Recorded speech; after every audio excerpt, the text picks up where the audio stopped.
अमरपुर गांव में धनीराम नाम का एक कंजूस सेठ रहा करता था। वो जितना अमीर था उतना ही कंजूस भी था। पूरे गांव में उसकी कंजूसी के चर्चे होते थे। अरे भोला, ये आलू कैसे दिए? कौन से आलू? कहाँ है आलू? मेरे पास तो कोई आलू नहीं है। अरे कमाल है, एक तो ये सामने ही ठेले पर आलू रखे हुए हो और कहते हो कि आलू नहीं है। लाओ 1 किलो तौल दो। अरे सेठ जी, ये आलू तो खराब है, मैंने फेंकने जा रहा हूँ। फेंकने जा रहे हो? तब तो और बढ़िया है। लाओ लाओ, आधे दाम में 1 किलो आलू दे दो। अरे सेठ जी, आप इतने तो अमीर हैं, ये खराब आलू लेकर क्या करेंगे? जाने दीजिए ना। अरे दे दो ना। चलो हटो तुम, मैं खुद ही छांट लूंगा। वैसे भी उतने खराब नहीं लग रहे हैं आलू मुझको, जितना कि तुम बोले जा रहे हो। धनीराम ने कुछ आलू अपने लिए रख लिए और भोला ने पैसे मांगे। सेठ जी, पैसे तो दे देते। अरे भोला, एक तो ये खराब आलू, ऊपर से तुम फेंकने जा रहे थे, मैंने ले लिए। तुम्हारी मेहनत से ही पैसे मांग रहे हो। चलो जाओ, अब तुम्हारा समय हो गया होगा, और लोग इंतजार कर रहे होंगे तुम्हारे आलूओं का। भोला बस मुस्कुरा कर ही रह गया और वहाँ से चला गया। धनीराम ने दरवाजे पर ही अपनी पत्नी को बुलाकर कहा, अरे भाग्यवान, ये लो आलू ले जाओ। ये आलू कहाँ से आए? आलू तो कितने महंगे चल रहे हैं, आपने कहाँ से ले लिए? आप तो कभी इतनी महंगी सब्जी नहीं खरीद सकते। अरे पक्का सेठ हो, मुझसे कोई बच सकता है क्या? आपसे या आपकी कंजूसी से? मेरी कंजूसी की वजह से तुम ये जेवर पहन के रखती हो। नकली जेवर है ये। अरे क्या कह रही हो? कोई सुन लेगा और पूरे गांव में फैला देगा कि धनीराम की पत्नी नकली जेवर पहनती है। आपकी इस कंजूसी से तो मैं परेशान हो चुकी हूँ जी। बस आप ये कंजूसी छोड़ भी दो। जब देखो अपनी कंजूसी की आदत से थकते नहीं हो आप। अच्छा ठीक है, अंदर से जाकर पतीला ले आओ। वो देखो, रामू दूध लेकर आ गया है। लेकर आती हूँ। धनीराम की पत्नी अंदर से पतीला लेने चली गई।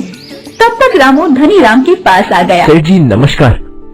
नमस्कार नमस्कार, दूध लाने में देर हो गई आज। अरे नहीं सेठ जी, वो मैं तो समय पर ही निकला था, लेकिन गुड़िया कहने लगी कि उसे साइकिल पर घूमना है तो उसे घुमाने गया था। अच्छा अच्छा ठीक है, ये पतीला लाने में इतनी देर क्यों लग रही है? अरे भाग्यवान, इतनी देर क्यों लगा रही हो? अरे आ गई, ये लो। रामू ने पतीले में दूध डाल दिया और फिर कहा, सेठ जी आप दूध का हिसाब कर देते तो ठीक रहता। दूध का हिसाब बताओ कितना हुआ? वो 500 रुपए। ठीक है, सुनो, अंदर से जरा 250 रुपए ले आओ। 250 क्यों? तुम फिर भूल गए? तुम्हें याद है ना, जब एक बार तुम्हारी पत्नी बीमार हुई थी तब मेरे पिताजी ने उन्हें पैसे दिए थे। ये उधार उसी का चल रहा है। अच्छा समझ गया। धनीराम ने रामू को 250 रुपए दिए और रामू चुपचाप वहाँ से जाने लगा।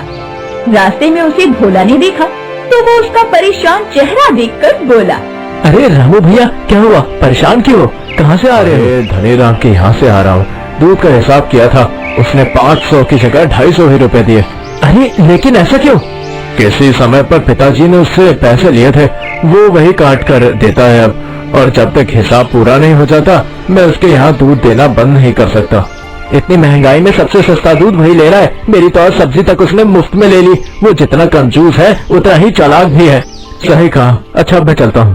रामू अपने घर आ गया और घर आते ही उसकी पत्नी निर्मला ने पूछा, दे दिए उस महाकंजूस धनीराम ने पैसे? हाँ पैसे भी दे दिए और कंजूसी भी दिखा दी। आधे पैसे ही दिए हैं। ये धनीराम भी ना जाने कौन सा ब्याज जोड़ता रहता है। आखिर इसका वो भी अब मुझे याद नहीं। अरे माँ तुम चिंता मत करो, कभी न कभी उसका कर्ज उतर जाएगा। रामू का जीवन शांति पूर्वक चल रहा था। एक दिन उसकी बेटी गुड़िया बीमार हो गई और उसे शहर के अस्पताल ले जाना पड़ा। डॉक्टर साहब, गुड़िया को क्या हुआ? कब तक ठीक हो जाएगी वो?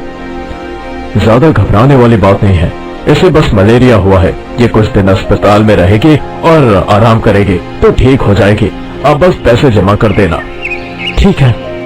क्या कहा डॉक्टर ने? पैसे जमा करने को कहा है। लेकिन पैसे तो हमारे पास नहीं है। कोई बात नहीं, तुम अस्पताल में रहकर गुड़िया का ध्यान रखो। मैं धनीराम के पास जाता हूँ मदद मांगने।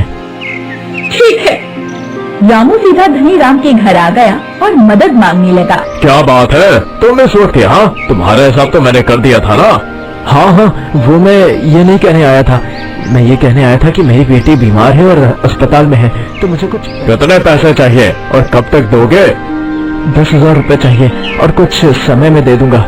ठीक है, गुड़िया की बात है इसलिए दे रहा हूँ, और समय पर नहीं लौटाया ना तो तुम्हारी गाय मेरी।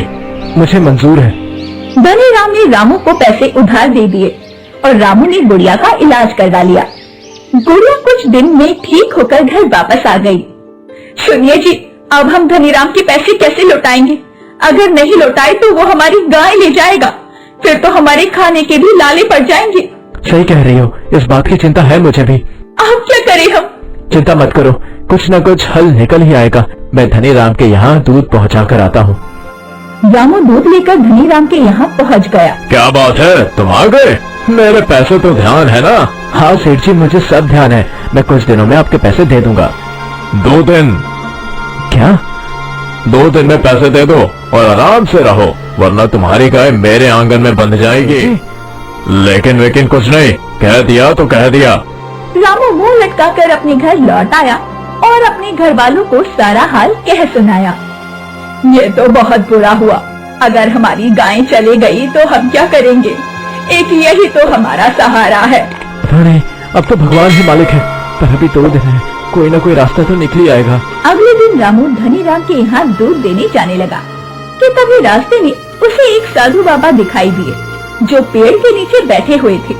वो काफी थके और बीमार भी लग रहे थे। अरे साधु महाराज, आप यहाँ कैसे बैठे हैं? आपको कहीं जाना है? मैं बहुत दूर से आया हूँ, बहुत भूख और प्यास भी लगी है। अरे लेकिन मेरे पास तो कुछ नहीं है। हाँ, ये दूध है, आप ये ले लीजिए।